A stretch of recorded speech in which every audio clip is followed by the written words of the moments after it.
भारत में अगर one nation one tax लागू कर दिया जाए तो भारत की 50% समस्या खत्म हो जाएगी। वन नेशन वन टैक्स का मतलब इनकम टैक्स खत्म कर दिया जाए, जीएसटी खत्म कर दिया जाए, टोल टैक्स खत्म कर दिया जाए, रोड टैक्स खत्म कर दिया जाए, वैट खत्म कर दिया जाए, टीडीएस खत्म कर दिया जाए। भारत के अंदर जो टैक्स लगते हैं इंटरनल, वो सारे टैक्स खत्म कर दे और वन नेशन वन टैक्स लागू कर दिया जाए, यानी सारे इनकम वाले टैक्स खत्म, एक्सपेंडिचर वाला टैक्स शुरू कर दिया जाए तो 50% समस्या खत्म हो जाएगी। और हमारे देश में पहले था आचार्य चाणक्य के समय में वन नेशन वन टैक्स, और उस समय हमारी जीडीपी 40% के आसपास थी दुनिया। हमारे पूर्वज कहते थे न रहेगा बांस न बजेगी बांसुरी, लेकिन इस सिद्धांत पर हमने कभी काम ही नहीं किया। भारत को बर्बाद करने के लिए जो 50,000 करोड़ रुपए खर्च हो रहा है उसमें काफी अमाउंट कैश में खर्च हो रहा है। अब आप सोच रहे होंगे कि वन नेशन वन टैक्स से भारत को टैक्स कैसे मिलेगा। अब इसमें करना क्या है? करना केवल यह है कि 100 रुपए से बड़े नोट बंद करना है। आप ये कहेंगे फिर व्यापार तो कैश में होता है। अरे भैया, सरकारी आंकड़े बताते हैं कि भारत में 80% लोग पर डे 100 रुपए से कम खर्च करते हैं। कोई एक आदमी या दो आदमी ऐसा है जो 100 रुपए से ज्यादा खर्च करता है। स्वाभाविक सी बात है, उसके पास एटीएम है, पेटीएम होगा, भीम होगा, यूपीआई होगा, क्रेडिट कार्ड होगा, डेबिट कार्ड होगा। 225 करोड़, अभी तो लगभग 250 करोड़ हो चुके हैं। 250 करोड़ बैंक खाते हैं भारत में। और जब 100 रुपए से बड़े नोट बंद हो गया, सारे टैक्स खत्म हो गए, जो टैक्स चोरी भी रुक गई। अब सवाल आया कि सरकार को पैसा कैसे आएगा? कि जो व्यक्ति कुछ भी सामान खरीदेगा उस पे वो 2% एक्स्ट्रा दे देगा। मैं कहता हूं सरकार की आय डबल हो जाएगी और लोग खुश होकर देंगे। क्यों? व्यापारी भी खुश होकर देगा जब उसको कोई टैक्स नहीं जमा करना। मिडिल क्लास भी आराम से 2% देता रहेगा। क्यों? क्योंकि उसका इनकम टैक्स बच गया। इसलिए मैं आपसे आग्रह कर रहा हूं, भारत में वन नेशन वन टैक्स लागू करने की मांग करिए।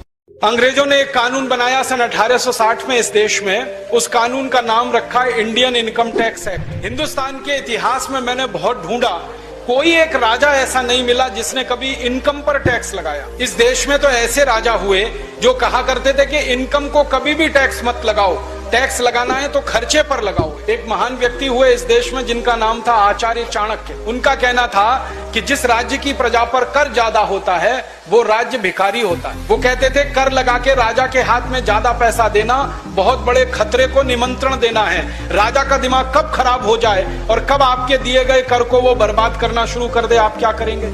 इसलिए कहते थे पैसे लोगों के हाथ में रहने चाहिए, समाज के पास रहने चाहिए, राजा के पास कम से कम पैसे आने चाहिए, इसलिए कर कम से कम होना चाहिए। तो उन्होंने ये व्यवस्था दी थी।